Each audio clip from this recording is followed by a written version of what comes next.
வணக்கம். பாலச்சந்திரன் பேசுகிறேன். ஒரு சமூகத்துடைய வளர்ச்சியில் 19ஆம் நூற்றாண்டுலேருந்து பார்த்தீங்கன்னா, என்றைக்கு பிரிண்டிங் ப்ரெஸ் கண்டுபிடிச்சாங்களோ அதுக்கப்புறம் இந்த செய்தித்தாள்கள் அப்படிங்கிறது மிக முக்கியமான பங்கை வகிச்சிருக்காங்க. ஒரு காலத்தில் நம்ம இதில் பழமொழி சொல்லுவாங்க, ஆவதும் பெண்ணாலே அழிவதும் பெண்ணாலேன்னு. இன்றைக்கி நம்ம நிச்சயமாக சொல்லலாம், ஆவதும் செய்தி சாளாலே, அழிவதும் செய்தித்தாளாலே. அதே மாதிரி ஆவதும் நம்முடைய தொலைக்காட்சி செய்திகளால், அழிவதும் தொலைக்காட்சி செய்திகளால்னு சொல்ல முடியும். இந்த செய்தித்தாள் தமிழில் வந்த வரலாற்றை பார்த்தோம்னா ரொம்ப இன்ட்ரெஸ்டிங்காக இருக்கும். அதாவது முதல்ல வந்தது எல்லாமே பெரும்பாலும் கிறிஸ்தவ மத போதக செய்தித்தாள்கள் தான் தமிழில் வந்தது. அதுக்கப்புறம் இவங்க இந்த கிறிஸ்தவர்களாக மதமாற்றம் அதிகமாக செய்யப்படுகிறார்கள் மக்கள் அப்படிங்கிறத பார்த்த உடனே அதுக்கு கவுண்டரை இந்து சமயத்தை சேர்ந்தவங்களை தங்களுடைய மத புராணங்கள், அதனுடைய பெருமைகள் இதெல்லாம் பற்றி அவங்களும் நூல் வெளியிட்டாங்க முதல்ல. ஆனால் செய்தித்தாள்னு வந்தது பல நாட்களாக, பல ஆண்டுகளாக இவங்க தான் வச்சுருந்தாங்க. கிறிஸ்தவ சபையிலேருந்து அந்த செய்தித்தாள்கள் வந்தன. முதல்ல தமிழ் மேகசின் அப்படிங்கிற பெயர் உள்ள ஒரு மாத வெளியீடு 1831 சென்னை மதத்தொண்டு பிரசுர கழகம், தி மெட்ராஸ் ரிலிஜியஸ் ட்ராக்ட் சொசைட்டி அப்படிங்கிற சங்கத்தாரால் அது வெளியிடப்பட்டது. இந்த தாளின் தமிழ் பெயர் என்ன அப்படின்னு திட்டவட்டமாக தெரியலை. இதுதான் தமிழில் வெளிவந்த முதல் மாதத்தாள் அப்படின்னு தோணுது. ஏன்னா நம்ம சொல்கிறோம் சென்னை மதத்துண்டு பிரசுர கழகம்னு தமிழில் சொல்கிறோம். ஆனால் அது வந்தது த மெட்ராஸ் ரிலிஜியஸ் ட்ராக்ட் சொசைட்டி அப்படின்னு சொல்லி தான் அது வந்தது. இது 1846 வருஷத்தில் வரைக்கும் இது நடந்தது. அதுக்கப்புறம் அதே வருஷம் மாதம் இருமுறை வெளியீடாக வந்தது.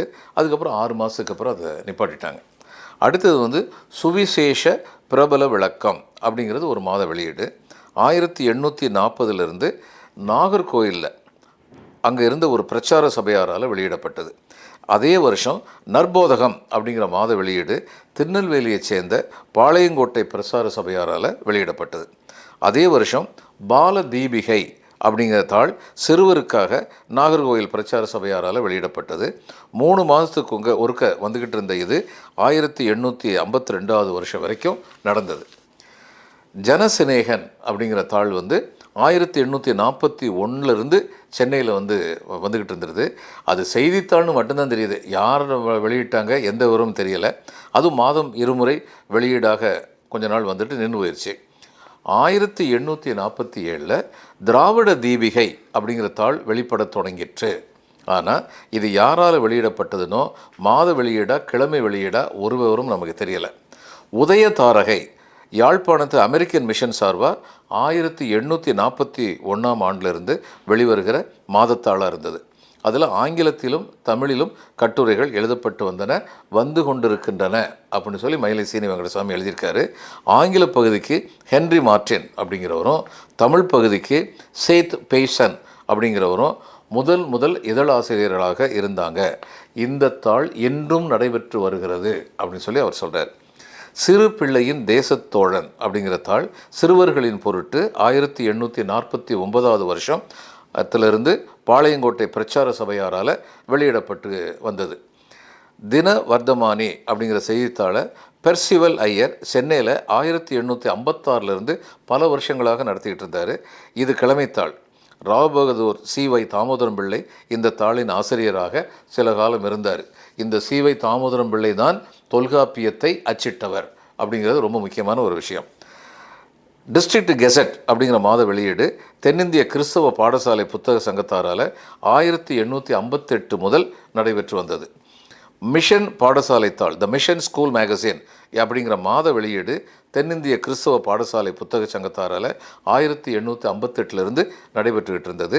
பாலியர் நேசன்கிறது ஸ்டூடெண்ட்ஸுக்காக 1859 நடத்தப்பட்டது. புத்தக சங்கத்தார், அந்த தென்னிந்திய கிறிஸ்தவ பாடசாலை புத்தக சங்கத்தார் அவங்க நடத்தினாங்க. தேசோபகாரி அப்படிங்கிறது திருவிதாங்கூரை சேர்ந்த நெய்யூர் பிரச்சார சபை 1861 நடத்தினாங்க. இது சித்திரப்படங்களோட கூடிய மாதத்தாள். இது இந்துக்கள் கிறிஸ்தவர் அப்படிங்கிற இரு தரத்தாருக்கும் பயன்படும்படி நடத்தப்பட்டு வந்தது.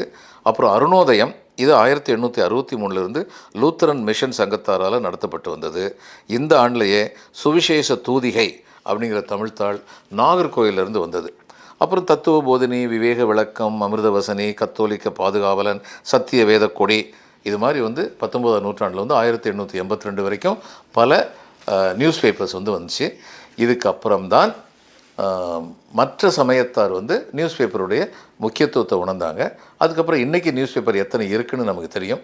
இப்போ தினமணி போன்ற ஒரு கொஞ்சம் படித்தவங்க மட்டுமே படிக்கக்கூடிய நியூஸ் பேப்பராக நடந்து கொண்டு இருந்த காலத்தில் சீபா ஆதித்தனார் வந்து தினத்தந்தி ஆரம்பித்து ரொம்ப பெரிய சமூக புரட்சியை வந்து ஏற்படுத்தினார் அப்படின்னு நமக்கு தெரியும். அதெல்லாம் இன்னொரு நாள் நாம் பார்ப்போம் என்று சொல்லி இந்த நாள் இனிய நாளாக இருக்கட்டும் என்று சொல்லி முடிக்கின்றேன்.